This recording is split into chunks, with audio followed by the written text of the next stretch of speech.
Joining me now to discuss is Ron Brownstein, CNN senior political analyst and senior editor of The Atlantic, where he has just published this piece, Why Biden Just Can't Shake Trump in the Polls. Ron, always great to see you. I read the new piece. You argue that there are two things hindering Biden that don't enable him to distance from Trump. What are those two things? Yeah. Good morning, Michael, and interesting analysis there. Look, I think there are four core factors that are shaping the environment for 24 that have changed the world since Trump and Biden faced each other the first time in 2020. The two big factors that are hurting Biden, the headwinds for him, are, as you said, the concerns about his age, 3/4 of Americans saying he's too old to do the job for a second term, and concerns about inflation. I talked to Stanley Greenberg, a longtime Democratic pollster since the 80s. He's polled for parties all over the world. And he points out that the destabilizing effect of inflation lasts longer in the minds and in the finances of average voters than political leaders often recognize. And then, though, there are two big factors on the other side that are weakening Trump. And one of those is abortion, the majority support for maintaining legal abortion. And the second really is insurrection and democracy, the belief that the majority belief in the public that his actions after 2020 were illegal and unconstitutional. And when you take age and inflation on one side and abortion and insurrection on the other side, what you see right now is that sums to stalemate. With regard to Biden, here's what you wrote in part. You said, the other big change weakening Democrats is that Biden is older now. In polls, as many as 3/4 of Americans have said they believe Biden is too old to serve effectively as president. Far fewer Americans express that concern about Trump, though he's only 3 years younger than Biden. Images of Biden walking stiffly or clips of him intermittently mangling his sentences, which he's prone to do even when younger, leave many Democratic strategists in a perpetual state of anxiety, fearful that the president is one slip, physical or verbal, away from political disaster. Are you convinced, Ron Brownstein, that he will be the Democratic nominee? Well, I think no. Well, look, we don't know what's going on in his mind, but I think the vast majority of Democrats believe that Biden is going to be the nominee, and they have to figure out a way to make this work with him on the top of the ticket. First of all, Biden has been a more effective legislative president than almost anyone expected. I think that's a fair statement. And he looks at those accomplishments and says, I still have my fastball.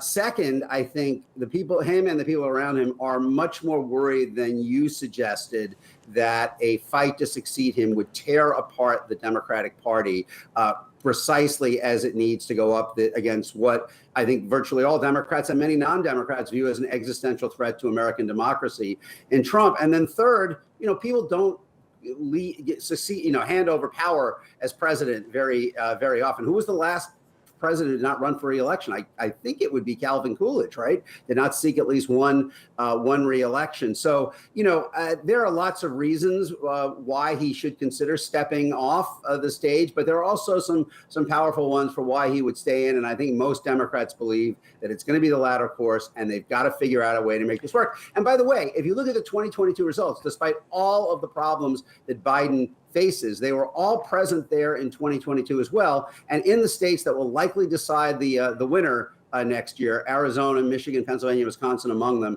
abortion and democracy did outweigh inflation and concerns about Biden in those key governor's races. Ron, I fully recognize that many watching today are not going to appreciate my analysis. They're not going to appreciate the commentary, my effort to try and game out what might happen. For the record, I've spent the last several weeks talking about Trump and all of his legal impediments. But what if Donald Trump's nomination collapses under the weight of the indictments, right, next spring? The argument then that, Joe Biden's the one who did and can beat Trump goes away. And if there's another Republican nominee, Democrats could find themselves locked in with the president of the United States.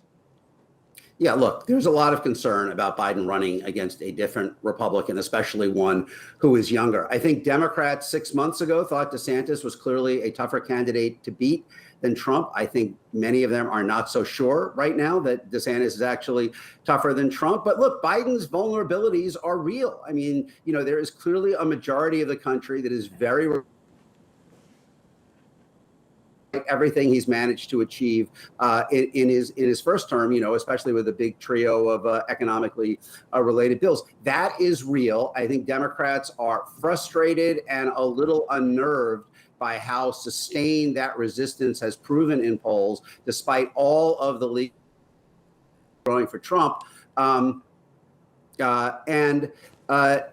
If you kind of consider the overall landscape against anyone other than Trump, it could be difficult. But Trump sure looks like a commanding favorite right now in the Republican race. Quick final comment relative to the Republican race. We showed that Wall Street Journal poll that shows Trump still maintaining his grasp on the GOP. Is that a reflection of an adherence to him, or a reflection on that field that we all saw on the debate stage 2 weeks ago?